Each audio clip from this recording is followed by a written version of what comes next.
అధ్యక్ష, గత కొన్ని మాసాలుగా దేశంలో దేశ పౌరసత్వ సవరణ చట్టానికి సంబంధించి అసలు పౌరసత్వానికి సంబంధించి అనేకమైన చర్చోపచర్చలు వాదోపవాదాలు జరుగుతూ ఉన్నాయి అధ్యక్ష. చాలా పరిణామాలు కూడా సంభవించినాయి.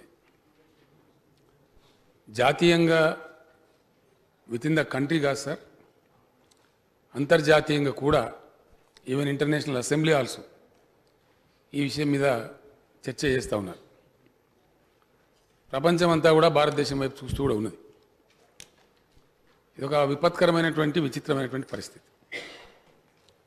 ఈ పరిస్థితులలో దేశంలో ఉండేటువంటి సెక్యులర్ వాదులు, ప్రజాస్వామ్యవాదులు, భారత రాజ్యాంగ లౌకిక తత్వం పట్ల సంపూర్ణమైన విశ్వాసం కలిగిన వాళ్ళు అందరూ కూడా తమ తమ పద్ధతులలో తమ తమ విధానాలు, నిరసనలు తెలియజేస్తూ ఉన్నారు అధ్యక్ష. ఒక భిన్నమైనటువంటి స్వరూపం, వందల సంవత్సరాల కాస్మోపాలిటన్ కల్చర్, భిన్న సంస్కృతులకు ఆలవాలంగా ఉన్నటువంటి తెలంగాణ రాష్ట్రం తప్పకుండా ఈ విషయంలో స్పందించాల్సిన అవసరం ఉంది. దేశానికి మన పద్ధతి ఏందో, మన విధానం ఏందో చెప్పవలసిన బాధ్యత కూడా మనం ఉంటుంది అధ్యక్ష. రాష్ట్ర ప్రభుత్వంగా మేము ఆల్రెడీ క్యాబినెట్లో రిజల్యూషన్ చేసి చెప్పాం. పార్లమెంట్లో కూడా లోక్సభ మరియు రాజ్యసభలో ఈ బిల్లు వచ్చినప్పుడు మేము దీన్ని తీవ్రంగా వ్యతిరేకించాం. We are on record. అయితే అధ్యక్ష, ఈ దేశంలో ఇప్పటికీ ఈ తీర్మానం పాస్ చేసే 8వ రాష్ట్రం మన తెలంగాణ. మనం ఒక్కలమే కాదు అధ్యక్ష. ఇప్పటికే 7 రాష్ట్రాలు, ఒక రాష్ట్రమేమో కేబినెట్ తీర్మానం చేసింది మధ్యప్రదేశ్, కానీ మిగతా రాష్ట్రాలు 6 రాష్ట్రాలు అసెంబ్లీలో తీర్మానం పాస్ చేసి, పశ్చిమ బెంగాల్, కేరళ, రాజస్థాన్, పంజాబ్, ఢిల్లీ, బీహార్, మధ్యప్రదేశ్ కేబినెట్ ఇవన్నీ కూడా తమ తమ అసెంబ్లీలో తీర్మానాలు చేసి కేంద్ర ప్రభుత్వాన్ని విజ్ఞప్తి చేశారు అధ్యక్ష. దయచేసి మీరు పెట్టినటువంటి సిటిజన్షిప్ అమెండ్మెంట్ బిల్ యాక్ట్ని అయితే మీరు చేసినారో అది దేశవ్యాప్తంగా ఒక ఆందోళనకరమైన పరిస్థితి సృష్టిస్తూ ఉంది, పలు అనుమానాలకు దారితీస్తూ ఉంది. కాబట్టి దీన్ని పునఃసమీక్షించండి అనే మాటను కేంద్ర ప్రభుత్వానికి చెప్పినారు. సరే, ఏం జరుగుతుందో చూద్దాం. చర్చలు జరుగుతూ ఉన్నాయి, వాదోపవాదాలు జరుగుతూ ఉన్నాయి. మన రాష్ట్రంగా దేశంలో ఒక యాక్టివ్ రోల్, నూతనంగా ఏర్పడిన రాష్ట్రంగా తన స్వంత నిర్మాణాన్ని చేసుకుంటూనే తెలంగాణ నేషన్ బిల్డింగ్ ప్రాసెస్లో కూడా చాలా యాక్టివ్ రోల్ ప్లే చేస్తూ ఉంది. దేశ జీడిపికి అతి ఎక్కువగా కాంట్రిబ్యూట్ చేసే రాష్ట్రాలలో ప్రథమ స్థానంలో, ప్రథమ వరుసలో ఉండేటువంటి 2, 3, 4 రాష్ట్రాలలో తెలంగాణ కూడా ఉంటుంది అధ్యక్ష. అందువల్ల ఇది మన బాధ్యత కూడా. ఎందుకంటే దేశం యొక్క సామాజిక భద్రత, దేశం యొక్క భవిష్యత్తులో మన భవిష్యత్తు కూడా ఇమిడి ఉంటుంది. కాబట్టి ఆ నేషనల్ సోషల్ ఫ్యాబ్రిక్ దెబ్బతినకుండా ఉన్నానంటే ఏం చేయాలో తగు సూచన చేసే బాధ్యత మన మీద ఉంటుంది. కాబట్టి ఈరోజు తమ అనుమతితో సభలో నేను తీర్మానం ప్రవేశపెట్టిన అధ్యక్ష. తీర్మాన ప్రతులన్నీ కూడా తమ అనుమతితో సభ్యులందరికీ సరఫరా చేశారు సెక్రటరీ గారు. అందులోనే మేము చాలా డీటెయిల్స్ చెప్పాము అధ్యక్ష. అన్ని డీటెయిల్స్, ఎందుకు ఈ తీర్మానం ఏమిటి అనేది వివరణాత్మకంగా, సుదాహరణంగా తీర్మానంలో మొత్తం అంతా చెప్పాం. అయినా తీర్మానం ప్రవేశపెట్టినప్పుడు ప్రభుత్వ అధినేతగా అది నా బాధ్యత కాబట్టి తప్పకుండా ఈ 4 మాటలు చెప్పాలనేటువంటి ప్రయత్నం నేను చేస్తా ఉన్నాను అధ్యక్ష. అధ్యక్ష,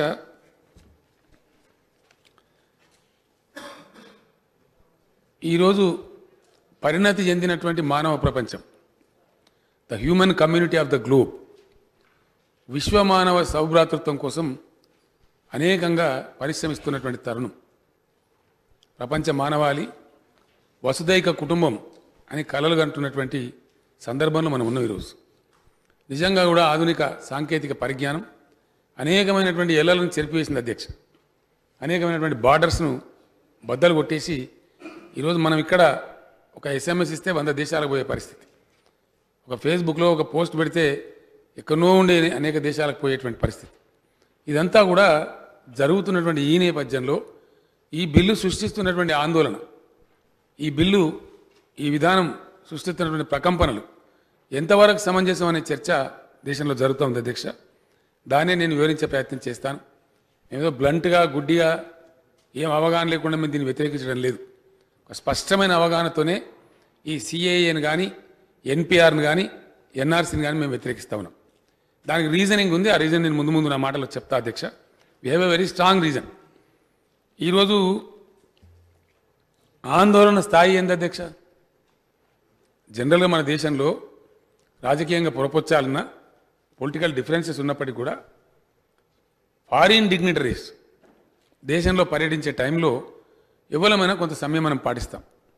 దేశం యొక్క పరువు ప్రతిష్ట మర్యాదకు సంబంధించిన విషయం కాబట్టి whenever there is a high dignitary is on tour in the country, opposition parties కూడా కొంత సంయమనం పాటించి కోఆర్డినేట్ చేస్తాయి. కానీ స్వయంగా అమెరికా అధ్యక్షుడు అంతటి వాడు దేశంలో పర్యటించే టైంలో, దేశ రాజధానిలో ఉన్న టైంలో 50 మంది పైచిలుకు పౌరులు ఢిల్లీలో చనిపోయినారు అధ్యక్ష. అది మత కల్లోలమనండి, ఇంకో కల్లోలమనండి, ఏదైనా కావచ్చు. అండ్ ఆ సందర్భంలో ఢిల్లీ రాజధానిలో పార్లమెంట్ సభ్యులుగా ఉన్నటువంటి వాళ్ళ నోట, కొంతమంది అయితే మరీ మంత్రులుగా ఉన్న వాళ్ళ నోట చాలా దుర్మార్గమైన వ్యాఖ్యలు కూడా విన్నాం అధ్యక్ష. చాలా బాధాకరం. 70 సంవత్సరాల స్వతంత్రం తర్వాత, ఇంత పరిణతి వచ్చిన తర్వాత గోలీ మారో సాలోంకు ఇదేం భాష సార్? నాకు అర్థం కాదు. ఎక్కడ బాధ్యత ఇది? ఈ దేశానికి అవసరం ఇది?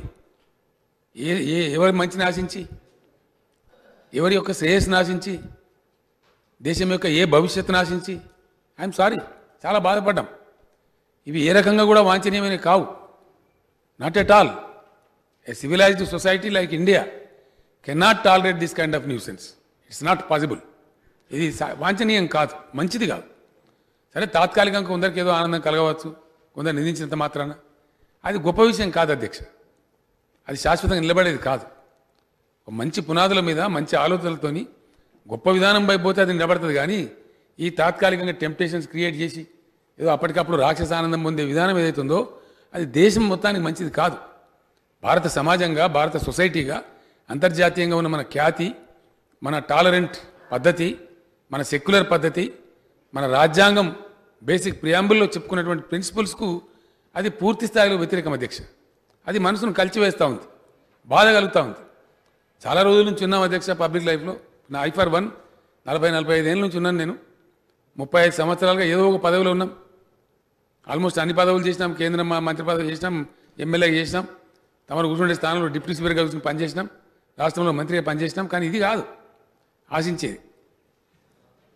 ఇటువంటి మాటలు వినవలసి వస్తుంది ఈ దేశంలో అని అనుకోలే అధ్యక్ష. ఇంకా మెచ్యూరిటీతో ఇంకింత మంచి వైపు పోతూ ఉంటాం. సమస్యలు లేనట్టు అనేకమైన ఇబ్బందుల్ని, రైతాంగ సమస్యల్ని, తాగునీటి సమస్యల్ని, సాగునీటి సమస్యల్ని, నిరుద్యోగ సమస్య ఉంది, వాటి అన్నింటిని వదిలిపెట్టి ఇంక దేశానికి ఏం లేదు, ఇది ఒకటే ఏందో కొంపలాంటకపోతే అనే పద్ధతిలో దీన్ని తేవటం, ఓ కల్లోలం రేపటం. ఆ కల్లోలం రేపు ఎక్కడ దారితీస్తుంది? Where it goes? What will be the image of our country on the international fora? అది ప్రాబ్లం అధ్యక్ష, అది సమస్య. అధ్యక్ష, నేను ఇంకో విషయం కూడా ఈ సందర్భంగా చాలా స్పష్టంగా చెప్పదలుచుకున్నాను. కొంతమంది నేరోగా థింక్ చేసేవాడు, సంకుచితంగా ఇరుకుగా ఆలోచించేవాడు. ఇది ముస్లింల సమస్య, హిందువుల సమస్య. I'm very sorry. ఇది ముస్లింల సమస్య కాదు, హిందువుల సమస్య కాదు, యావత్తు దేశ ప్రజల సమస్య. ఇది ఎంటైర్ కంట్రీ ఒక ప్రాబ్లం. నేను మొన్న ఒక మాట చెప్పిన ఇక్కడ సభగతిని అంటాం అధ్యక్ష. తెలంగాణలో మనం అలా చెప్తాం. నేను ఇంతకాలం నుంచి పబ్లిక్ లైఫ్లో ఉన్నా. సరే, భగవంతుని దయ, ప్రజలు గెలిపించినారు. ఇంత దూరం వస్తూ ఇంత సీనియారిటీ వచ్చి ఇలా ముఖ్యమంత్రి కూడా ఉన్నా. నాకే బర్త్ సర్టిఫికేట్ లేదు అని చెప్పిన అధ్యక్ష. It's a fact. ఎందుకంటే ఆ రోజు హాస్పిటల్ లేవు. నేను చింతమాడు కానీ మా ఊర్లో మా ఇంట్లో పుట్టిన అధ్యక్ష. నిజంగానే మరి అంత ఖచ్చితంగా బర్త్ సర్టిఫికేట్ ఏమంటే ఆడికెళ్ళి తేవాలి నేను ఇప్పుడు? It was not recorded because there was no such mechanism. పెద్దలు, మాది కూడా స్థాయి గల కుటుంబం, 400-500 ఎకరాలు మాకు జాగా ఉండే, కథ ఉండే కాబట్టి ఊళ్ళో ఉన్న పంతులు గారిని పిలిపించి జన్మపత్రిక రాయిస్తే ఆ జన్మపత్రికనే నా బర్త్డే ఆధారం. అంతకుమించి లేదు. ఇది నాలాంటి అనేక లక్షల మంది కోటాను మందికి ఈ దేశంలో ఉన్న పరిస్థితి. మరి మేము ఒక స్థాయి ఉన్న కుటుంబం నా పరిస్థితి ఇట్లుంటే, ఉదాహరణ ఐ గేవ్ ఎన్ ఎగ్జాంపుల్ అధ్యక్ష, నా గతే ఈ విధంగా ఉంటే మరి సామాన్య పరిస్థితి ఏంది? కూలి చేసుకొని పుట్టబోసుకొని బతికేటువంటి వాళ్ళ పరిస్థితి ఏంది? దళితులు, గిరిజనులు, బీసీలలో ఉండే ఎంబీసీలు, సంచార జాతులు, ఓసీలలో ఉండే కడగ దరిద్రులు, వీళ్ళందరి పరిస్థితి ఏంది అధ్యక్ష? చౌరానుల పరిస్థితి ఏంది అని విచిత్రమైనటువంటి పద్ధతి దీనిలో పెట్టినారు. దీనిలో ఎక్కడ వస్తుంది పంచాయతీ అంటే, వేర్ ఇస్ ద క్లాష్ అంటే, ఇప్పటికి ఎన్నో కార్డులు ఉన్నాయి నా దగ్గర. ఇండియాలో ఉన్న ప్రతి వ్యక్తి దగ్గర ఎన్నో కార్డులు ఉన్నాయి. అయితే ఇక్కడ బాధ ఎక్కడ కలుగుతుంది అధ్యక్ష? అంశమేమో ఇంత గంభీరమైంది. ఇది చిన్న విషయం కాదు. ఒకరికి కాదు, 130 కోట్ల మంది ప్రజలకు సంబంధించిన ఇష్యూ. దేశం యొక్క సోషల్ ఫ్యాబ్రిక్కి సంబంధించిన ఇష్యూ. నేను మాట్లాడితే దాన్ని ఎట్లా మాట్లాడతారంటే, నేను ఏమన్నా అసెంబ్లీలో చెప్పిన అక్కడిక్కడ చెప్పాలి. నేను ఈ విషయం చర్చకు తెస్తున్నాం, తమరు అనుమతి తీసుకొని తీర్మానం పెడతామని చెప్పినాం. బీఏసీలో తమరు అనుమతించిన ఆ రోజు అన్ని పార్టీలు కూడా అంగీకరించింది. ఇట్ హాస్ కమ్ అంటర్ ఎజెండా. ఆ ధర్మిలా నేను ఒక మాట చెప్పిన, నాకే లేదా బాబు బర్త్ సర్టిఫికేట్. బయటకు వెళ్ళి ఆయన ఏమంటాడు, కేసీఆర్ నేను ఎవరు అడిగిన బర్త్ సర్టిఫికేట్? ఇదే అధ్యక్ష. మరి నేను ఒక మాట అడుగుతా, సమాధానం చెప్తారా? ఆ ప్రశ్న వేసిన వాళ్ళు. దేశంలో ఓటింగ్ జరుగుతుంది, ఆ ఓట్లతోనే ఎవరమైనా అధికారంలోకి వస్తాం. రాష్ట్ర ప్రభుత్వాలు కావచ్చు, ఎమ్మెల్యేలు కావచ్చు, ఎంపీలు కావచ్చు, ఎవరైనా కావచ్చు. భారత ఎన్నికల సంఘం ప్రధానమంత్రి కావచ్చు, పార్లమెంట్ కూడా కావచ్చు. దానికి ఏమి ఇచ్చిన అధ్యక్ష? ఓటర్ ఐడెంటిటీ కార్డు అని ఇచ్చారు. ఓటర్ ఐడెంటిటీ కార్డు ఉంటుంది మన దగ్గర. ఆ స్లిప్ పట్టకపోతేనే కదా మనకు ఓటు వేయనిస్తారు అక్కడ. మరి దీనికి ఓటర్ ఐడెంటిటీ కార్డు పనికిరాదట. అంటే ఏమన్నట్టు అధ్యక్ష?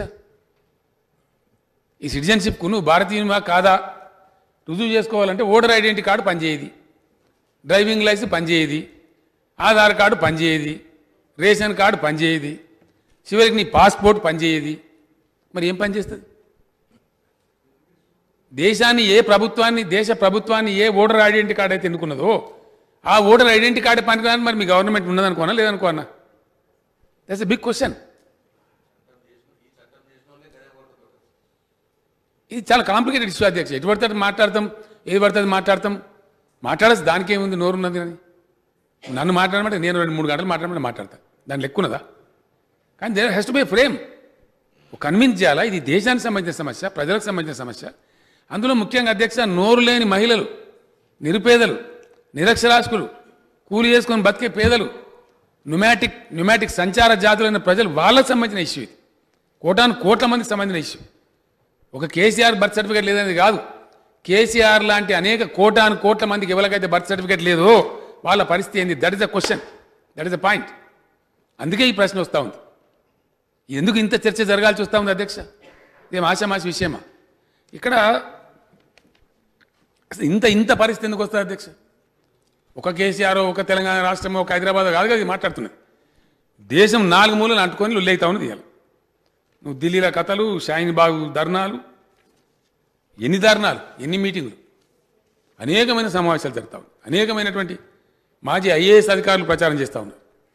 వందల వేల మంది మేధావులు ప్రచారం చేస్తూ ఉన్నారు. కవులు, గాయకులు, అనేక మంది అవార్డులు తిరస్కరిస్తూ ఉన్నారు. పద్ధతి కాదని చెప్పి అధ్యక్ష, అన్నిటిని మించి మా కన్సర్న్ భారతదేశ ప్రతిష్ట గంగలో కలుస్తూ ఉంది. టైమ్స్ అనే పత్రిక ఇంటాలరెంట్ ఇండియా అని ఫ్రంట్ పేజీ మీద పెట్టి పరిచయించిన అధ్యక్ష. ఇది మంచిది కాదు. ఇలా విశ్వమానవ సౌభ్రాతృత్వం, today citizen is a global citizen. మన దేశం వాళ్ళు లేనటువంటి దేశం ఉందా అధ్యక్ష? ఇలా ప్రపంచంలో అన్ని దేశాలలో 170-180 దేశాలలో మన పిల్లలు ఉన్నారు అధ్యక్ష. సుమారు 50 దేశాలలో మా పార్టీ శాఖలే ఉన్నాయి. టీఆర్ఎస్ పార్టీ శాఖలే ఒక 50 దేశాలలో ఉన్నాయి. ఇలా బాజాబ్తా ఇక్కడ మేము యానివర్సరీ చేస్తే 50 దేశాలలో మా జెండా పట్టుకొని మాకున్న సభ్యులు, అక్కడ ఉన్నోళ్ళు, మా ఎన్ఆర్ఐ శాఖలు ఆడ కూడా బ్రహ్మాండంగా సెలబ్రేట్ చేస్తారు. మరి ఇక అటువంటి పరిస్థితుల్లో ఈ డివైజివ్ పాలిటిక్స్, ఈ న్యారో మైండెడ్ పాలిటిక్స్ ఈ దేశానికి అవసరమా? That is the point is question. దేశ విభజన అవసరమా?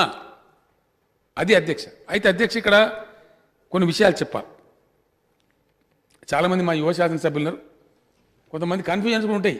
అసలు ఏంది ఇష్యూ, ఈ లడాయి ఏంది, చాలామందికి అర్థం కాదు అధ్యక్ష. ఈ విప్పి చెప్తే ఈజీగా అర్థమవుతుంది అధ్యక్ష. ఇది ఫస్ట్ టైమా ఏ దేశానికైనా డెఫినెట్గా పౌరసత్వం ఉండాలి. ఎవరు వద్దంటారు అధ్యక్ష? పౌరసత్వం చట్టం కూడా ఉండాలి, సిటిజన్షిప్ కూడా ఉండాల్సింది. వద్దని ఎవరన్నారు? ఎవరు కూడా వ్యతిరేకించరు. తర్వాత ఇంకోటి అధ్యక్ష, మేము చాలా స్పష్టంగా చెప్తా ఉన్నాం, దేశంలో చొరబాటుదారులు వస్తారు. చొరబాటుదారులను అనుమతించమని ఎవరన్నా చెప్తారా అధ్యక్ష? ఎవరు కూడా చెప్పారు ప్రపంచంలో, ఏ దేశం కూడా చెప్పదు. అంటే మరి మన ట్రంప్ గారు అమెరికా దేశ అధ్యక్షుడు, ఆయన అయితే ఎన్నికల ప్రచారం చేసిండు అధ్యక్ష, దాని తర్వాత కూడా చేసిండు. ఆయన ఎలక్షన్లు నిలిచినప్పుడు అది పక్కన ఉండే దేశం అదే ఉంది, అది మెక్సికో. మెక్సికో నుంచి ఎవరైతే దేశంలో చొరబాటుదారులు వస్తారో వాళ్ళు రాకుండా గోడనే కట్టిపడేస్తారని చెప్పి. మరి భారతదేశ ప్రభుత్వం కూడా కడతాం, మయన్మార్ నుంచి రాకుండా అంటే గోడ కడతామంటే మేము వీఆర్ రెడీ టు సపోర్ట్. ఇంకేదైనా బార్డర్లు కడతామంటే కూడా వీఆర్ రెడీ టు సపోర్ట్. అది ఎవరు కూడా వద్దన్నారు. దేశంలో బార్డర్ మీద సైనికులు మనోళ్ళు కాపలా కాస్తే కదా అధ్యక్ష మనం శాంతికి అసెంబ్లీలో మాట్లాడుతున్నాం. ఇంటికాడ శాంతికి పండుకుంటున్నాం, వాళ్ళ దయ కదా, మన ఆర్మీ పుణ్యం కదా. మనందరం కంటిన్యూగా నిద్రపోతున్నామంటే అక్కడ మన ఆర్మీ సాక్రిఫైస్. అది ఎవరు అంగీకరిస్తారు అధ్యక్ష? ఎవరు కూడా అంగీకరించారు. కానీ with in the country also divisive methods వద్దు, ఆ న్యారో థింకింగ్ వద్దు అని మేము వాదిస్తా ఉన్నాం. మేము తప్పైతే ఒకే దేశం మమ్మల్ని తిరస్కరిస్తుంది. ఇది బ్యాటిల్స్ అధ్యక్ష, ఈ ఒక్క రోజుతో పోయేది కాదు ఇది. ఐఎమ్ సారీ, ఒక అసెంబ్లీ తీర్మానము నేను అందరి మిత్రులకు చెప్తా ఉన్నా, దేశంలో అవలంబించబడవలసినటువంటి సిద్ధాంత ప్రాతిపదికగా ఏ ప్రాతిపదిక ఈ దేశానికి కరెక్టు అనే దాని మీద జరుగుతున్న చర్చ ఇది. It's not a easy thing, lighter thing. ఏదో ఈజీగా అట్లా మాట్లాడేసి ఇప్పుడు నాలక మాట్లాడిన వాళ్ళందరూ నీ దేశంలో కొత్త కథ మోపైంది అధ్యక్ష. వీడు పాకిస్తాన్ ఏజెంటు, వీడు దేశద్రోహి, ఇదే అధ్యక్ష? మేము దేశద్రోహులమా? ఇట్లా మాట్లాడితే దేశద్రోహే? ఇప్పుడు తెలంగాణ అసెంబ్లీ తీర్మానం పనిచేస్తే అసెంబ్లీ దేశద్రోహే? ఇదేం వితండమైన వాదనండి, ఎప్పుడు వినలేదు ఇది. ఈ అసహన వైఖరి, ఈ intolerant kind of thinking is not at all good for the country. No, this country cannot accept. మేము ఫ్లాట్గా చెప్తా ఉన్నాం, మాకు బేసేజాలు లేవు అధ్యక్ష. ఎందుకంటే మేము పార్టీ తప్పకుండా లౌకిక పునాదుల మీద భారత రాజ్యాంగ స్ఫూర్తిలో ఏర్పడిన పార్టీ మా టీఆర్ఎస్ పార్టీ. చచ్చినా బతికినా అధికారంలో ఉన్నా లేకున్నా ఆ సిద్ధాంతాన్ని కట్టుబడి ఉంటాం కాబట్టి బాజాప్తా పార్లమెంట్లో డంకా బజాయించి కేంద్ర మంత్రులు కొందరు నాకు ఫోన్ చేసినా నేను చెప్పినాను, sorry we cannot support this, we're going to oppose this bill. మా పాలసీ మాది, డెఫినెట్గా మా పాలసీ మాకుంటుంది. సమాజం హర్షిస్తుందా, ఏం చేస్తుంది చూద్దాం. మేము గత ఎన్నికల్లో చెప్పినాం, అంతకు ముందు ఎన్నికల్లో చెప్పినాం, తదనంతరం చెప్పినాం. మరి మాకు ప్రజా మద్దతు లభిస్తూ ఉంది, ప్రజలు ఆమోదిస్తూ ఉన్నారు మేము చెప్పే సిద్ధాంతాన్ని. అధ్యక్ష, ఇది nothing new of it's kind. ఈ వివరాలు కూడా తెలియాలి, ప్రజలకు తెలియాలి. ముఖ్యంగా యువ కార్యకర్తలకు, యువ నాయకులకు, మా యువ శాసనసభ్యులతో పాటు గౌరవ సభ్యులతో పాటు దేశ ప్రజలకు, రాష్ట్ర ప్రజలకు కూడా తెలియాల్సిన అవసరం ఉంది. ఇది ఆషామాషి కాదు అధ్యక్ష, అంత ఈజీ కాదు. ఇది సిటిజన్షిప్ అమెండ్మెంట్ యాక్ట్ సార్.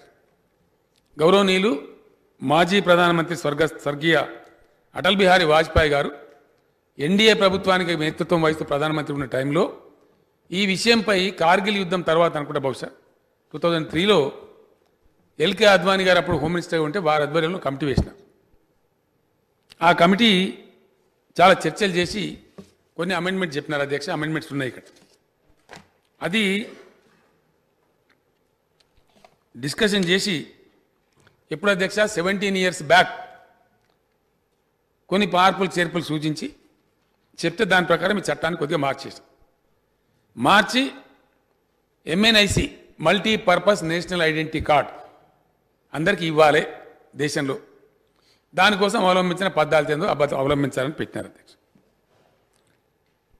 2003 నుంచి మొదలుకుంటే 2008, 2009, 2011 వరకు దీని మీద చర్చలు జరిగినాయి. చాలా ఎక్స్పెరిమెంట్ చేసినారు. 12 రాష్ట్రాలలో ఒక కేంద్ర పాలిత ప్రాంతంలో సర్వే కూడా చేసినారు. బట్టి కాదు అధ్యక్ష, భారత ప్రభుత్వం 44.36 కోట్ల రూపాయలు కూడా ఖర్చు చేసింది. 44 కోట్ల రూపాయలు ఖర్చు కూడా చేసినారు. ఊరికి ఏదో తమాషా గాలికి చెప్పలే అధ్యక్ష. మన దగ్గర అప్పుడు ఆంధ్రప్రదేశ్ ఉండే, కాకపోతే ఆ జిల్లా మనది, తెలంగాణది. మన దగ్గర మెదక్ జిల్లాతో పాటు అస్సాంలో Karimganj, north west Delhi district, north Goa జిల్లా, గుజరాత్లోని కచ్ జిల్లా, జమ్మూ కాశ్మీర్లోని కతువా జిల్లా, పాండిచ్చేరిలోని కరైకల్, రాజస్థాన్లోని జైసల్మేర్, త్రిపురలో వెస్ట్ త్రిపుర, ఉత్తరప్రదేశ్లో మహారాజ్గంజ్, ఉత్తరాఖండ్లోని పితోర్గర్, తమిళనాడులోని రామనాథపురం, పశ్చిమ బెంగాల్లోని ముర్షిదాబాద్ జిల్లాల్లో ఇన్ని జిల్లాలలో పైలట్ ప్రాజెక్ట్ పెట్టినారు అధ్యక్ష. It is nothing new of it's kind. అప్పుడు 2003లోనే 17 years బ్యాక్ పెట్టినారు. పెట్టి ప్రయత్నాలు చేసినారు, డబ్బులు ఖర్చు పెట్టినారు. 30.9 లక్షల మంది దగ్గర వివరాలు సేకరించేటువంటి ప్రయత్నాలు చేసినారు. చేసిన తర్వాత ఈ MNIC కార్డ్స్ అంటే multipurpose national identity card issue చేసినారు. ఆ ప్రాసెస్లో 39.9 లక్షల మంది అంటే ఆల్మోస్ట్ 30.9 సారీ 30.9 అంటే 31 లక్షల మంది అధ్యక్ష. అంతమందిలో ప్రయత్నం చేసి ఎంక్వైరీ చేసి ఇదంతా చేస్తే కేవలం 12 లక్షల మందికి మాత్రమే కార్డులు ఇవ్వగలిగినారు. ఈ ప్రాజెక్టు సఫలం కావట్లేదని చెప్పి కేంద్ర ప్రభుత్వమే ఈ సర్వేని బంద్ పెట్టింది, అబాండన్ చేసింది. ఇది ఫెయిల్ అయిపోయింది, దీనికి లాభం లేదని చెప్పి బంద్ చేశారు. అధ్యక్ష 2011 కేంద్ర హోంశాఖ సహాయ మంత్రి గురుదాస్ కామత్ దీని మీద పార్లమెంట్లో మాట్లాడి ఏం మాట్లాడతాడు ఆయన? The experience of the pilot project has revealed that the process of determination of citizenship is cumbersome, time consuming and complex in nature. Document base is weak, especially in rural areas. That was what I was also telling Adhyaksha. Document base is weak because there are so many Garib KCRs in the country who don't have their birth certificate. ఆయనకే లేదు, మీ తండ్రికి తీసుకురా, మీ యాడికి వెళ్తావా, నాకే లేదురా certificate అంటే మీ నాయన చెప్పండి, నేను ఎక్కడికి వెళ్ళి అధ్యక్ష.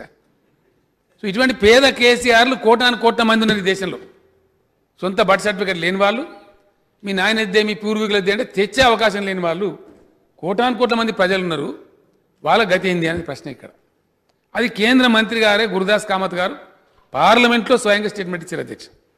ఇది అన్సక్సెస్ఫుల్ ఉంది, ఇది అయితే లేదు, ఇది అయ్యే పని కాదు అని ఎందుకు చెప్పిండు ఆయన? ఆయన స్వయంగా హోంమంత్రి కాబట్టి. మరి ముఖ్యంగా అధ్యక్ష వాళ్ళు చెప్పింది, వాళ్ళ ఫైండింగ్ ఏంటంటే గ్రామీణ ప్రాంతంలోని వ్యవసాయ కూలీలు, ఇతర కూలీలు, పెళ్ళైన మహిళల అధ్యక్ష పిల్లలు మరీ ప్యాథటిక్ కండిషన్. ఆమె ఈ ఊర్లో ఉంటుంది, ఇంకో ఊరికి అనుకోయిస్తారు. మునిపేమో తక్కువ దూరం ఇద్దరు అధ్యక్ష, ఆవిడ దూరం అన్నట్టుగా ఊరు చుట్టే ఇచ్చుకుంటారు మునుపు. ఇప్పుడు అట్లా లేదు కథ. మన తెలంగాణలో కూడా ఆంధ్రాలో పెళ్లి చేసుకుంటారు, ఆంధ్ర వాళ్ళు తెలంగాణలో చేసుకుంటారు, రాయలసీమలో చేసుకుంటారు, వేరే రాష్ట్రాలు చేసుకుంటారు, అమెరికాకి వెళ్ళి చేసుకుని మొన్న ఒక అమ్మాయి గుజరాత్ ఆయన చేసుకున్నది, నేనే పోయినా పెళ్లికి. ఈ ఎటో పోయింది. ఈ ఆడపోయినాక తుమ్ సర్టిఫికేట్లో ఒక ఆశలానా మహిళలు పెద్ద ప్రాబ్లం. ఇది చాలా చాలా సీరియస్ ప్రాబ్లం అధ్యక్ష, అంత ఈజీ కాదు. అట్లా పెళ్ళైనటువంటి మహిళలు, పని కోసం సొంత ఊరు వదిలి వెళ్ళేవాళ్ళు అంటే న్యూమాటిక్ వాళ్ళు, సరైన డాక్యుమెంట్ లేనందువల్ల వివరాలను సరిగ్గా నమోదు చేయలేకపోతున్నాం. ఈ డాక్యుమెంట్ బేస్ ఏదైతే దీనికోసం కావాలన్నామో ఆ బేస్ వీక్ ఉంది. ఎట్లా ఎందువల్ల వీక్ ఉంది అంటే కామత్ గారు చెప్పిన స్టేట్మెంట్ అధ్యక్ష, తెలుగులో ఉంది, ఇంగ్లీష్లో కూడా ఉంది, చదువుమంటే చదువుతాం. ఈ said that this program is failure, this experiment is has no efficacy. పోయింది, ఎందుకు పోయింది, ఇగో ఇందువల్ల అని చెప్పిండ. చాలా డీటెయిల్గా వివరాలు చెప్పినారు. ఇది ఎవరికో చెప్పలే అధ్యక్ష, పార్లమెంటులో, భారత పార్లమెంట్లో ఉత్పన్నమైనటువంటి చర్చ సందర్భంగా వారు పార్లమెంట్ చెప్పినారు. అంటే 45% కూడా ఇది సక్సెస్ కాలేదని కూడా చెప్పినాడు ఆయన. It has not even crossed 45%. అంటే ఏ 30%, 28% అయింది. మరి 65-70%లో విఫలమైనటువంటి ప్రయోగాన్ని ఇక వచ్చిన పంచాయతీ ఏంటంటే అధ్యక్ష, ఇది 2003లో ఆనాటి ఎన్డీఏ ప్రభుత్వం, వాజ్పేయి గారి ప్రభుత్వం చేసిన ప్రయత్నంలో 10-11 సంవత్సరాల ప్రయత్నాలు ఎవరు ఎన్డీఏ ప్రభుత్వం ప్లస్ యూపీఏ ప్రభుత్వం జరిపిన తర్వాత, ఇప్పుడు నేను చెప్పిన కామత్ గారు యూపీఏ మినిస్టర్ అధ్యక్ష ఆయన జరిపిన తర్వాత 2011లో కామత్ గారు స్టేట్మెంట్ ఇచ్చినారు. అంటే 8-9 సంవత్సరాలు తిప్పలబడ్డ తర్వాత ఫైండింగ్ ఏంటంటే ఇది విఫలమైంది, ఫెయిల్యూర్ అయింది, కాబట్టి దీన్ని చేయలేకపోయినాం, ఇది చాలా కంబర్సమ్ ఉంది, చాలా కాంప్లెక్సిటీ ఉంది అని చెప్పినారు అధ్యక్ష. ఇంకో విషయం కూడా ఇక్కడ దృష్టిలో పెట్టుకోవాలి గౌరవ సభ్యులందరూ కూడా, ప్రజలు కూడా ఆలోచించాలి. మన దేశంలో అధ్యక్ష ఎవరికి స్వతంత్రం వచ్చినా కొన్ని చిత్ర విచిత్రాలు జరుగుతాయి, అందరికి తెలిసింది ఆ విషయం. ఒకటిగా ఉన్న దేశం అప్పటిదాకా బ్రిటిష్ పరిపాలనలో కారణాలు ఏమైనప్పటికీ అప్పుడు విభజన జరిగింది, దేశ విభజన జరిగింది. జరిగి పాకిస్తాన్ ఏర్పడింది. ఆ పాకిస్తాన్ ఎట్లా ఏర్పడదు అధ్యక్ష? రెండు ముక్కలు ఏర్పడదు, ఈస్ట్ పాకిస్తాన్, వెస్ట్ పాకిస్తాన్. ఆ సమయంలో చాలా చాలా మార్పులు జరిగినాయి. అనేక మంది ఇండియాలో ఉన్న వాళ్ళు పాకిస్తాన్కి పోయిన వాళ్ళు, అనేక మంది పాకిస్తాన్లో ఉన్న వాళ్ళు ఇండియాకు వచ్చినారు. సింధీస్ కానీ ఇంకోరు కానీ చాలామంది వచ్చినారు, వందల వేల సంఖ్యలో వచ్చినారు, లక్షల సంఖ్యలో వచ్చినారు ఉత్తర భారతంలో అయితే. ఇదంతా జరిగింది, ప్రజలకు తెలుసు, దేశానికి తెలుసు. ఆ సందర్భంలో జరిగిన మార్పు చేర్పులు ఉన్నాయి అధ్యక్ష. వాటిని పటిష్టం చేయలేదు దేశంలో, ఇప్పటికి కూడా జరుగుతూ ఉంది కథ. ఆ తదనంతరం 1970స్లో ఇందిరాగాంధీ గారు ప్రధానమంత్రిగా ఉండే టైంలో బంగ్లాదేశ్ వారు జరిగింది. బంగ్లాదేశ్ విముక్తి కూడా అయింది.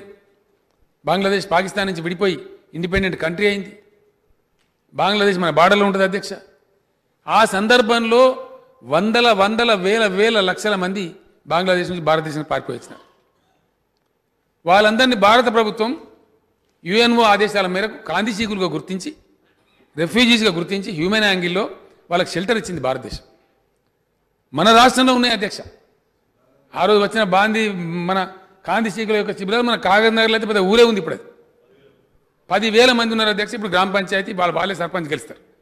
They all came from Bangladesh. Can we say that you are not citizen of India? ఏం జరగాలి ఇప్పుడు వాళ్ళు?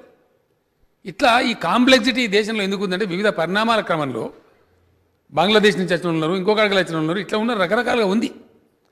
దీన్ని చెయ్యాలంటే చాలా సంయమనంతో దేశంలో ఉండేటువంటి అన్ని రాజకీయ పార్టీలను పిలిచి ఈ జాతీయ అంతర్జాతీయ వ్యవహారాల మీద ఉన్నటువంటి నాలెడ్జ్ ఉన్నటువంటి నిపుణులను పిలిచి చాలా గొప్ప సంయమనంతో, గొప్ప ఓపికతో ఎంటైర్ కంట్రీని కాన్ఫిడెన్స్లో తీసుకొని చేయాలి అధ్యక్ష. ఇది అటువంటి అంశం. అటువంటి దాన్ని 2013లోనే పెట్టి ఫెయిల్ అయిపోయిందని చెప్పారు. The NDA government side and the UPA government side, both of them. 2014లో మళ్ళీ దీన్ని తీసుకొచ్చి సడన్గా మేము 2003 వాజ్పేయి గారి ప్రభుత్వం తెచ్చిన యాక్ట్ ఏదైతే ఉందో, యాక్ట్ తెచ్చిన అమెండ్మెంట్ ఏదైతే ఉందో దాని బేసిస్లోనే చేస్తామని చెప్తా ఉన్నారు. దాని తర్వాత ఈ వివాదం చెలరేగింది. అసలు పంచాయతీ ఎక్కడ ఉంది అధ్యక్ష? నేను అసలు సంగతి చెప్తే ఇప్పుడు ఎందుకు ఆందోళన వచ్చింది అసలు దేశంలో? నాది ఇంత ఉన్న సబ్జెక్ట్ నేను అంత ఓనిగా ఇది చెప్పాలంటే రేపు ఇవ్వాలని కూడా చెప్పచ్చు అధ్యక్ష. ఈ వివాదం ఎందుకు చెలరేగింది దేశంలో? అసలు the problem there is sir, చాలా తీవ్రమైన సమస్య ఎక్కడ వచ్చింది, ఎందుకు వచ్చిందంటే దీనిలో కొన్ని ఉన్నాయి అధ్యక్ష. అంత మళ్ళీ గాడికే వస్తుంది. ఈ చట్టంలో ఉన్న సారాంశం ఏంటంటే మేము ఎన్పిఆర్ఎస్ చేస్తాము, ఎన్ఆర్సీ చేయము అని చెప్తా ఉన్నారు అధ్యక్ష. ఫైనల్గా ఏంటంటే మళ్ళీ ఎన్ఆర్సీకి రావాల్సి వస్తుంది. నేషనల్ ఐడెంటిటీ కార్డు ఇచ్చినా ఏమిచ్చినా ఎన్ఆర్సీ తప్ప మార్గం రాదు ఫైనల్గా. కాబట్టి కేంద్రం చెప్పేది వాళ్ళు నమ్ముతలేరు. అడుగుతున్నారు ప్రశ్న, నేను వట్టిగానే నేను వేరే పెడతా కానీ రొట్టెలు పెట్టా, మీకు రొట్టెలు పెట్టండి, మరి పిండి ఎందుకు తయారు చేస్తాను?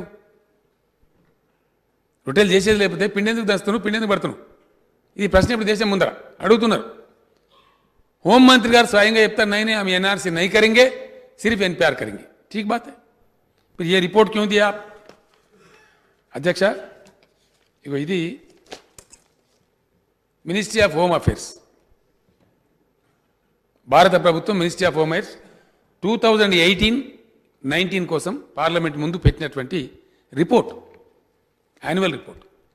దీనిలో చాలా స్పష్టంగా కుండ బద్దలు కొట్టినట్టు క్లియర్ అంటే వెరీ క్లియర్ అధ్యక్ష, క్రిస్టల్ క్లియర్గా చెప్పినారు. అక్కడి నుంచి అగ్గిమండుతుంది దేశం. ఈ గడబడి ఎందుకు అవుతుందా అంటే దీనివల్ల అయితే the national population register NPR is the first step towards the creation of the National Register of Indian Citizens, that is NRC. ఒకవైపు రిపోర్ట్లనేమో పార్లమెంట్కి ఇచ్చిన రిపోర్ట్లో ఈ విధంగా పెడతారు. ఇది భారత ప్రభుత్వం పెట్టిన రిపోర్ట్. చెప్పడానికి ఇప్పుడు లోక్సభలో రాజ్యసభలో ఏం చెప్తున్నారు, బయట ఏం చెప్తున్నారు? నై నై నై నై हम NRC नहीं करेंगे, NPR करेंगे. ये कौन यकीन करना इसको, इस बात को? क्या ये सच है या होम मिनिस्टर साहब का स्टेटमेंट सच है? क्या चीज सच है इसमें? That is where people are raising doubts. ఎందుకు సందేహాలు వస్తున్నాయి అంటే ఇటువంటి చర్యల వల్ల, భారత ప్రభుత్వం చేసిన చర్యల వల్లనే సందేహాలు వస్తున్నాయి తప్ప దీనికి అన్యులు కారణం కాదు. మీరు రిపోర్ట్ ఒకటి పెట్టినరు, బయట చెప్పేది ఇంకోటి చెప్తా ఉన్నారు. ఏది నమ్మాలి ప్రజలు? ఇవ్వాలా అధ్యక్ష? నేను ఏదో శాంతిగా ఉన్నా, సామాన్యమైన కుటుంబం ఏదో కూలినాలు చేసుకొని బతున్నాను. యాడ దొరికితే ఆడికి పోతున్నాం అధ్యక్ష. నాకు భూమి లేదు, తాతలు సంపాదించలేదు, ఓ పేద కూలి కుటుంబం అనుకుందాం. మన పాలమూరులో ఎవరు మొన్నటిదాకా పోలేదు అధ్యక్ష. మన గతి పాలమూరు నిండా బొంబాయి బస్సులు ఉండే కదా, ఇప్పుడు బంద్ అయినాయి. కానీ యాడ దొరికితే నేను ఏడ్చిన అధ్యక్ష. నేనే హానెస్ట్గా చెప్తున్నా. ఆదిలాబాద్ జిల్లా పోతే నార్నూరు అని ఒక మండల కేంద్రాన్ని పోయి మా సభ మాట్లాడి వస్తున్నా అధ్యక్ష. దిగి వస్తుంటే చాలా మారుమూల అడవి ప్రాంతం అది. అక్కడికి ఎవరు ఊరు నాయకులుగా నేను అప్పుడు పోయినా. 9:30 రాత్రి అవుతుంది. నేను దిగి వస్తుంటే నమస్కారం సార్, ఎవరు బదులు అంటే పాలమూరు సార్. ఇక్కడ ఎందుకున్నారంటే ఎవరో కాంట్రాక్టర్ రోడ్డు పట్టుకున్నాడు సార్, మమ్మల్ని దొరికత్తే వచ్చినామని. అక్కడనే కలకలగా నా కళ్ళకు రాగలేదు అధ్యక్ష. ఎమోషనల్ అయిపోయి ఏడ్చి ఏం పాలమూరు బతికిది, ఎక్కడ చూసినా పాలమూరు కనబడతారేందా. ఆదిలాబాద్గా అడవిలా కీకారణ్యంలా.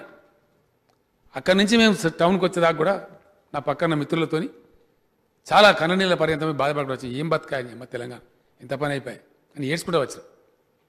ఇట్లా సామాన్య ప్రజలు అనేక మంది కోటాను కోట్ల మంది పూట కోసం పోతారు, బతకడానికి పోతారు. ఓ దగ్గర మంచి అవకాశాలు అంటే పోతారు. అట్లా అనేకులు పోతారు. మరి వాళ్ళ గతి ఏం కావాలి? ఇప్పుడు ఏం చెప్పాలా? వాళ్ళలో భయం ఉండదా, ఆందోళన ఉండదా? సడన్ కాగితాలు ప్రొడ్యూస్ చేయరు అనుకుందాం, ఏం చేస్తారు? డిటెన్షన్ సెంటర్కి పంపుతారు. ఏం పాపం చేసిందని మంచిగా ఏదో కూలో నాలుగు వేసుకొని బతికేటోళ్ళము, సడన్గా మా పౌరసత్వం పోయింది అంటే మేము ఎటుగానంలో అయిపోయినాం. మాకు ఇక ఊరు లేదు, పల్లె లేదు, మా ఐడెంటిటీ లేదు. Who I'm I don't know. Once this country rejects my citizenship, wear should I go? ఏం చేయాలా? పెద్ద ఉత్పాతం, పెద్ద మానసికంగా కుంగదీసే పరిస్థితి, చాలా ఆందోళనకరమైన పరిస్థితి అధ్యక్ష. కాబట్టి ఇంత కాంప్లెక్సిటీ ఉండే దేశంలో, బంగ్లాదేశ్ రెఫ్యూజీలను లక్షలాది మందిని మనమే అమలు చేసినటువంటి దేశంలో, అనుమతించిన దేశంలో ఇలా నువ్వు చూపెట్టను అంటే అనేక రాష్ట్రాల నుంచి అనేక ప్రాంతాలకు పోయిన అధ్యక్ష. ఆరిజిన్ వేరే ఉంటుంది. ఇప్పుడు గౌరవనీయులు రాజాసింగ్ గారు ఉన్నారు, వారిది లోదా సామాజిక వర్గం. మరి దూల్పేటలో ఉన్న మిత్రులందరూ మన తెలంగాణలో గారు వాళ్ళు. ఎందుకంటే ఎప్పుడో 100 ఏళ్ల కింద ఉత్తర భారతదేశం నుంచి వచ్చినారు, ముందేళ్ళ అక్కడి నుంచి మార్వాడీలు ఉన్నారు, గుల్జార్ హౌస్ ఉంది, మన రాజస్థాన్ మార్బుల్ సోదరులు ఉన్నారు. అట్లా ఎంతోమంది వచ్చిండ్రు. మన తెలంగాణ వాళ్ళు కూడా ఎంతోమంది పోయినారు అధ్యక్ష. బలార్షాక్ మన గౌడు, మా సిద్దిపేట ఆయన ఒక ఆయన బాలభైరే గౌడ్ అని చెప్పి మేయర్ అయింది అక్కడ. అనేక మంది మన గౌడ సోదరులు విదర్భ లోపల సర్పంచులు ఉన్నారు, సమితిపేటలు ఉన్నారు. అట్లా మారుతుంటాయి అధ్యక్ష. రకరకాల పద్ధతులలో ఆవాసాలు మారుతాయి, నివాసాలు మారుతాయి, పోతాం వస్తాం. ఇండియన్స్ అయినా సరే నిన్న మొన్న ఈ ట్రంప్ గారు ఏం చేస్తున్నా నాకు తెలియదు, కానీ నాకు లేటెస్ట్ పరిజ్ఞానం లేదు. కానీ అమెరికాలో పుట్టిన వాళ్ళకి అమెరికా పౌరసత్వం ఇచ్చారు అధ్యక్ష. వాళ్ళు తల్లిదండ్రులు ఇండియన్స్ అయినప్పటికీ కూడా ఇట్లా అనేక రకాలుగా ప్రపంచంలో యుద్ధాల సందర్భాలు కావచ్చు, లేదా ఇతర సామాజిక పరిణామాలు కావచ్చు, న్యాచురల్ కాలామిటీస్ కావచ్చు, ప్రళయం సృష్టించే మన ప్రమాదాలు వచ్చినప్పుడు సునామీలు బినామీలు వచ్చినటువంటి సందర్భాలు కావచ్చు, కుటుంబాలు చెల్లా చెదరై కొన్ని మైగ్రేషన్ అయితే అధ్యక్ష, అనేక రకాల మార్పులు జరుగుతాయి. ఇంత కాంప్లెక్సిటీగా ఉన్నటువంటి ఈ సందర్భంలో దీన్ని తెచ్చి ఇవి చేయడం కొద్దిగా భిన్నమైన ప్రకటనలు రావడం, ఇచ్చిన రిపోర్ట్ వేరే రకంగా ఉంది, చెప్తున్న పద్ధతి వేరే ఉంది. కాబట్టి దీని అన్నిటిని పట్టే ఇవాళ దేశంలో రాష్ట్రంలో చాలా ఆందోళనకరమైన పరిస్థితులు చెలరేగుతూ ఉన్నాయి అధ్యక్ష. ఈ వేరువేరు భిన్నమైన మాటలు రావడం ఇవన్నీ జరుగుతూ ఉండడం ఇవన్నీ కూడా జరుగుతూ ఉన్నాయి. ఎవరు పడితే వాళ్ళు మాట్లాడితే, ఎవరు మాట్లాడినా వాళ్ళని దేశద్రోహులు అనడం మళ్ళీ అదో కొత్త ట్రెండ్ మోపైంది. దాన్ని సోషల్ మీడియాలో, మరో మీడియాలో పాకిస్తాన్ ఏజెంట్లు అనడం, రకరకాల కథలు ప్రచారం చేస్తూ ఉన్నారు అధ్యక్ష. ఇది మంచిది కాదు. ఈ డివైజబుల్ మెథడ్స్ దేశానికి ఏ రకం కూడా మంచిది కాదు అధ్యక్ష. వారు మన దగ్గర కూడా పనిచేసిపోయినారు సీజేగా. జస్టిస్ మదన్ లోకూర్ గారు క్లియర్గా చెప్పినారు. Justice Madan Lokur, a former judge of the supreme court, says the proviso to the definition of illegal immigrant in the amended citizenship act is unconstitutional. వీరు కూడా ఇక పాకిస్తాన్ ఏజెంటేనా అధ్యక్ష? ఈయన కూడా దేశద్రోహి అందామా? సిటిజన్షిప్ అమెండ్మెంట్ యాక్ట్లో ఏదైతే ప్రొవిజన్ పెట్టినారో అది అన్కాన్స్టిట్యూషనల్ అని సుప్రీంకోర్టు జడ్జి గారు చెప్పి కింద చాలా ఉంది స్టోరీ అని రాసింది. 52లో ఇచ్చినటువంటి సుప్రీంకోర్టు జడ్జిమెంట్ కూడా ఉంది. దాని ప్రకారం కూడా ఇది ఇల్లీగల్ అని చెప్పి వారు చెప్పినారు. సరే, ఇవన్నీ ఉన్నాయి దీనిలో. దీని తర్వాత అధ్యక్ష ఫైనల్గా ఈ సిచ్యువేషన్ ఇట్లాగే ఉండన్న దేశంలో ఇది మంచిదా, ఇది వాంఛనీయమా, మన పిల్లలకు, మన దేశ భవిష్యత్తుకు, మన భవిష్యత్ తరాలకు ఏ విధంగా ఇది మంచిది? ఏం లాభం చేస్తుంది? ఎట్లా చేస్తుంది? ప్రభుత్వం చేయదలుచుకుంటే, కేంద్ర ప్రభుత్వం చేయదలుచుకుంటే నేను ఒకటే మాట కొడతా ఉన్నా, ఆల్రెడీ విఫల ప్రయోగం 2003లో వాజ్పేయి గారు ప్రారంభించిన ప్రయోగం ఇది విఫలమైంది అని ఉభయ కేంద్ర ప్రభుత్వాలు, ఎన్డీఏ యూపీఏ ప్రభుత్వాలు పార్లమెంటులోనే ఇచ్చిన స్టేట్మెంట్లో నిగ్గు చేసి చెప్పినాయి అధ్యక్ష. మళ్ళీ అదే బేస్ మీద మేము చేస్తామని ప్రస్తుత ప్రభుత్వం చెప్తా ఉంది. ఎందుకు? ఏం ఆశించి? మేము ఒకటే కోరుతున్నాం, దేశంలో 50-60% మందిని, నిరక్షరాస్యులను, చదువురాని వాళ్ళను, అల్పాదాయ వర్గాల వాళ్ళను చేసి మానసికమైన వ్యధకు గురి చేసేటువంటి ఈ పరిస్థితులు తేవడం ఈ దేశానికి అవసరమా? ఏం అవసరము? అంత ఎమర్జెన్సీ ఏముంది? కేంద్రం చేయదలుచుకుంటే బాజాప్తగా చేయండి, బేజాప్తా ఎందుకు చేస్తారు? పార్లమెంట్ కోటిచ్చి బయట కూడా ఎందుకు మాట్లాడతారు? పార్లమెంట్కి నివేదిక వేరే ఇచ్చి బయట ఇంకోటి ఎందుకు మాట్లాడుతున్నారు? ఎందుకు ద్వంద్వ వైఖరి? మీరు చేయదలుచుకుంటే బాజాప్తా చేయండి, దేశంలో ఉన్న ఎంటైర్ సిస్టమ్ని పిలవండి, అందరిని పిలవండి. అన్నిటిని మించి అధ్యక్ష, ఈ చట్టంలో ఉన్నటువంటి ఒక గ్రేవ్ మిస్టేక్, భారత రాజ్యాంగం founding fathers of constitution of India మనది సెక్యులర్ స్టేట్ అని పేర్కొన్నారు. మొట్టమొదటి పేజీలే ఉంటుంది. కులాతీత మతాతీత రాజ్యాంగం మనది. కులాలకు, మతాలకు, రాగద్వేషాలకు, ఈర్ష్యలకు అతీతమైన, మనం అందరం కూడా ఓత అదే తీసుకుంటాం అధ్యక్ష. రాగద్వేషం కానీ, భయం కానీ, పక్షపాతం కానీ లేకుండా వ్యవహరిస్తామని రాజ్యాంగం సాక్ష్య ప్రమాణం చేస్తున్నామని చెప్తాం మనందరం. ఈ అవసరం కూడా అదే చెప్పింది. కానీ దురదృష్టం ఏంటంటే ఇక్కడ ఒక మతానికి ముస్లింలను మినహాయించి అని చట్టం పెట్టింది. ఎట్లా సమంజసం అవుతుంది అధ్యక్ష? Can anybody isolate a section of people under the constitution of India? No, according to my knowledge our constitution doesn't permit that. It is not within the framework of the constitution of India. మేము అది వాదిస్తున్నాం. ఇది రాజ్యాంగ వ్యతిరేకమైనటువంటి చర్య కాబట్టి భారత ప్రభుత్వం దీన్ని పునఃసమీక్షించాలి. We request, we urge upon the government of India to review your decision. Yes, we are there to support you as far as the MNIC is concerned, as far as the national identity card is concerned, as far as the nation's security is concerned. Definitely, అధ్యక్ష. తర్వాత చాలా విచిత్రంగా మేము మజ్లిస్ కూడా కలిసి పనిచేస్తాం అధ్యక్ష. రాజకీయాల్లో మేము ఇద్దరం మిత్రపక్షాలు ఉన్నాం. దానికి కుండబద్దలు కూడా చెప్తున్నాం, 100 సార్లు చెప్పినాం. దాన్ని దాచిపెట్టేది ఏముంది అధ్యక్ష? అయినంత మాత్రాన అన్ని విషయాలలో మజ్లిస్ మేము కలిసి ఉండము. Yes, sometimes we differ with each other. Our opinions may not go together in all the issues. When the issue of 370 came, I said, I am the first person to support it. Our party will support it. ఆ కాశ్మీర్ దగ్గర వాడు పొద్దున్న లేస్తే పాకిస్తాన్కి ఇంత దేశం అధ్యక్ష తీసి గట్టి కొడితే పోతాడా? మనం ఎక్కడ, మన సంఖ్య ఎక్కడ, వాళ్ళు ఎక్కడ? పొద్దున పట్లోని గుంజుడు, సాయంత్రం కమీజ్ గుంజుడు, బార్డర్ మీద సైనికులు చంపుడు, రోజు న్యూసెన్స్ వ్యాలీ. కాశ్మీర్ అడ్డం పెట్టుకుని కాశ్మీర్ మాదంటే మీదంటే ఎప్పుడప్పుడు తెగాలి పంచాయతీ. ఆ దేశ సమస్య, దేశం రక్షణ. I said, we said yes, we support this. అన్ని పార్టీలు సపోర్ట్ చేయకపోవచ్చు, మా పాలసీ మాది.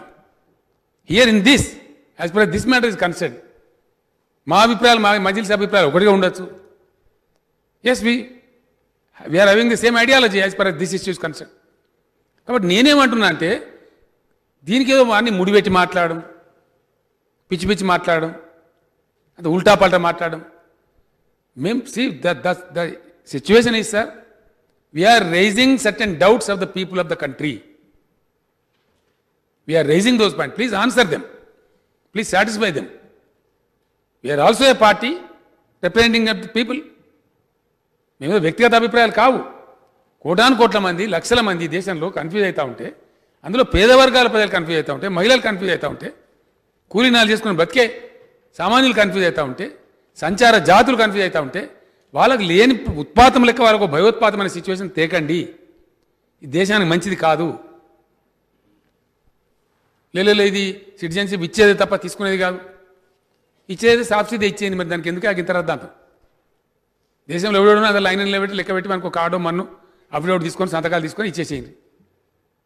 కానీ ఈ కాగితం దే, ఆ కాగితం దే, లేని కాగితాలు తెమ్మని ఏదో దాని మీద కుछ కాలా హే, డౌట్ వస్తుంది కదా. तुम जिनको सताना चाह रहे हो उसके लिए रास्ता बना रहे हो అనిపిస్తుంది కదా అధ్యక్ష. అది ఈ దేశానికి మంచిది కాదు, దేశ సమాజానికి మంచిది కాదు, అంతర్జాతీయంగా మంచిది కాదు. మన దేశ భవిష్యత్తుకు అసలే మంచిది కాదు. దేశం యొక్క గౌరవం ప్రతిష్ట ఇంటర్నేషనల్ కూడా డెఫినెట్గా దెబ్బతినే ప్రమాదం ఉంటుంది. ఇంటర్నేషనల్ అసెంబ్లీ మాట్లాడింది అధ్యక్ష, అసలు ఏదో ప్రివేల్ ఏదో చేసి చేసినారు కానీ it is causing concern, people are raising doubts. తప్పకుండా అంతర్జాతీయ వేదికల మీద when it is being discussed in the International Assembly and also discussed on the international fora, we advise the government of India it is not good for the nation, not at all. We urge upon, please abrogate this act which you have brought in. Please take back the decision and review. If at all you want to issue a national identity card, yes, we are there to support you, but let us go in a new format, convincing one and all, without any doubt to anybody in the country. That is what is required. Our anxiety is ప్రజలు క్షేమంగా సంతోషంగా మా దేశ ప్రభుత్వం మా కోసం పనిచేస్తున్నది, మాకు మంచి జరుగుతుంది అనే పద్ధతిలో ఉండాలి. కానీ మాకేమైనా ఇబ్బంది అయితేమో అని ప్రజలు అనుకునే పరిస్థితి జరుగుతున్నప్పుడు ఇది ఒక్క ఊర్లో జరుగుతలేదు అధ్యక్ష. దేశ రాజధానితో పాటు దేశం 4 మూలల కోటాను కోట్ల మంది నిరసనలు వ్యక్తం చేస్తూ ఉన్నారు. అనేక మంది బాధపడతా ఉన్నారు, భయపడతా ఉన్నారు, ఆందోళన వ్యక్తం చేస్తూ ఉన్నారు. కాబట్టి అయినా మేము ఏకించి పిచ్చనాయటింగే అనే పద్ధతి మంచిది కాదు డెమోక్రసీలో. Whenever there is a serious discussion in the country, whenever there are doubts among crores of people of a country, that needs to be reviewed. We request the Honorable Government of India to please review. కాబట్టి పద్ధతి కాదు. You take everybody into confidence, please review the whole issue and come up with a new formula which is acceptable to one and all. That will be supported by everybody. అంతే తప్ప మేమేదో వ్యతిరేకించాలి కాబట్టి వ్యతిరేకించడం మరొకటో దురుద్దేశం మాకు లేదు. ఈ చట్టాన్ని పునఃసమీక్షించమని కోరుతూ భారత ప్రభుత్వాన్ని కోరుతూ ఈ తీర్మానం నేను ప్రవేశపెట్టడం జరిగింది అధ్యక్ష. గౌరవ సభ్యులు చర్చలో పాల్గొని వారి అభిప్రాయాలు తెలియజేసి ఈ రిజల్యూషన్కు మద్దతు ప్రకటించాలని చెప్పి తమ ద్వారా కోరుతూ నేను సెలవు చేసుకుంటున్నాను అధ్యక్ష.